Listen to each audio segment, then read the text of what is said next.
ଗଜପତି ଜିଲ୍ଲା ସଦର ମହକୁମା ପାଳାଖେଳ ସ୍ଥିତ ଜିଲ୍ଲା ମୁଖ୍ୟ କୃଷି ଅଧିକାରୀଙ୍କ କାର୍ଯ୍ୟାଳୟରେ ଆମେ ଆଜି ପହଞ୍ଚିଛୁ।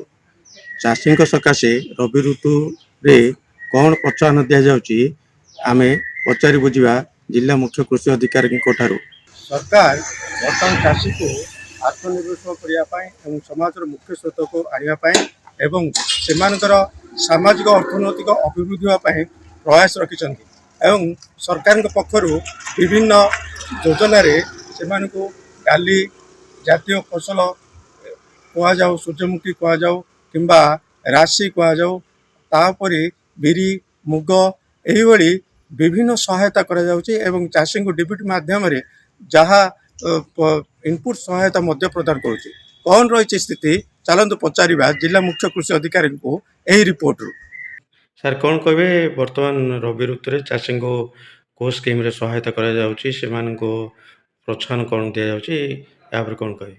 ଆମର ଏ ବର୍ଷ ଖରିଫ ଋତୁ ପରେ ରବି 2025-26ରେ ଆମର ମେନଲି ପଲ୍ସେସ୍ ବା ମୁଗ ବିରି ଉପରେ ଆମର ସ୍କିମ୍ ଚାଲିଛି। ସେଇଟା ହେଉଛି କମ୍ପ୍ରେସିଭ୍ ରାଇସ୍ ଫିଲ୍ଡ ମ୍ୟାନେଜମେଣ୍ଟ ବା ତାକୁ କହୁଛନ୍ତି ଧାନ କଟା ପରେ ଖାଲି ରହିଥିବା ଜମିରେ ସଦୁପଯୋଗ କରି ଡାଲି ଓ ତୈଳବୀଜ ଜାତୀୟ ଫସଲ ଚାଷକୁ ପ୍ରୋତ୍ସାହନ ଦେବା ପାଇଁ ଏହା ଗୁରୁତ୍ୱପୂର୍ଣ୍ଣ କାର୍ଯ୍ୟକ୍ରମ।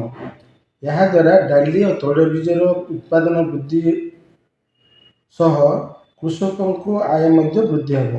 ଏହା ସହିତ ମାଟିର ସ୍ୱାସ୍ଥ୍ୟ ମଧ୍ୟ ଉନ୍ନତି ହେବ। ଆମ ଜିଲ୍ଲାରେ ବିରି 5,500 ହେକ୍ଟର, ମୁଗ 2,500 ହେକ୍ଟର ଏବଂ ଫିଲ୍ଡ ବି ମଟର ଚଣା 500 ହେକ୍ଟର ଏମିତି କାର୍ଯ୍ୟକ୍ରମ ରହିଛି। ଏଥିରେ ଚାଷୀଙ୍କୁ ବିହନ ଏବଂ ଫେରୋମୋନ୍ ଟ୍ରାପ୍ ଦିଆଯିବ।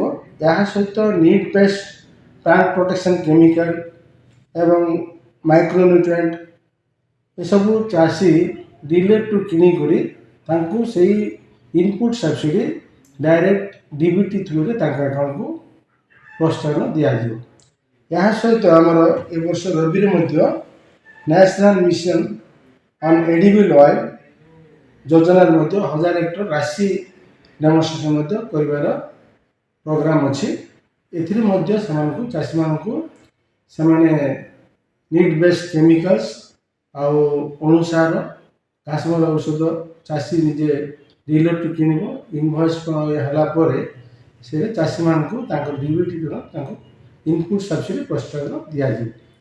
ଏଥିରେ ନିଶ୍ଚୟ ଏ ବର୍ଷ କାହିଁକି ଏ ବର୍ଷ ଭଲ ବର୍ଷା ହେଇଛି ଆଉ ମାଟିରେ ମଧ୍ୟ ଅଧିକ ମଏଶ୍ଚର୍ ଅଛି, ସେଥିପାଇଁ ମୁଁ ଭାବୁଛି ଏ ବର୍ଷ ଆମ ଗଜପତି ଜିଲ୍ଲାରେ ଆମର ପଲ୍ସ ବା ମୁଗ ବିରି ଚାଷ ସହିତ ରାଶି ଚାଷ ମଧ୍ୟ ଭଲ ଉତ୍ପାଦନ କରିବା ପାଇଁ ଚାଷୀମାନେ ନିଶ୍ଚୟ ଉତ୍ପାଦନ ଅଧିକ କରିବେ ଏବଂ ଲାଭବାନ ମଧ୍ୟ ହେବେ।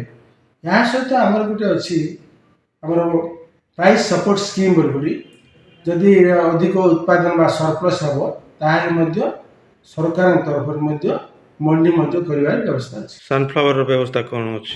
ମିନିକିଟ୍ ପ୍ରୋଗ୍ରାମ ଅଛି, 600 ବିରି ମିନିକିଟ୍ ଆଉ 600 ଲେଣ୍ଟିଲ୍ ମିନିକିଟ୍ ପ୍ରୋଗ୍ରାମ ମଧ୍ୟ ଗଜପତିରେ ଚାଷୀମାନଙ୍କୁ ଦେବାର ବ୍ୟବସ୍ଥା ଅଛି।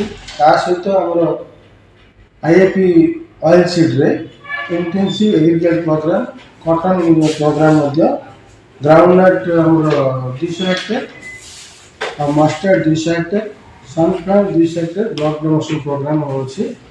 ଚାଷୀମାନଙ୍କୁ ଏ ବର୍ଷ ଭଲ ପ୍ରୋଗ୍ରାମ ଅଛି ଆଉ ଚାଷୀମାନେ ନିଶ୍ଚୟ ସବୁ ପ୍ରକାର ଡେମୋନ୍ଷ୍ଟ୍ରେସନ୍ ମିନିକିଟ୍ କରି ଉତ୍ପାଦନ ବଢ଼ିବ। ତା ସହିତ ଆମର ଯେଉଁ ପ୍ରାଇସ୍ ସପୋର୍ଟ ସ୍କିମ୍ ଯେଉଁଟା ଅଛି ସରକାରଙ୍କର ମଣ୍ଡି କରିବା ବ୍ୟବସ୍ଥା ମଧ୍ୟ ଆମେ ଡାଲି ଜାତୀୟ ପାଇଁ ସରକାର ରଖିଛନ୍ତି। ନିଶ୍ଚୟ ସେଇଟା ଭବିଷ୍ୟତରେ ଚାଷୀମାନେ ଉପକୃତ ହେବେ। ଗଜପତିରୁ ବିବେକାନନ୍ଦ ବେହେରା, ରିପୋର୍ଟର ଷ୍ଟୁଡ଼ିଓ।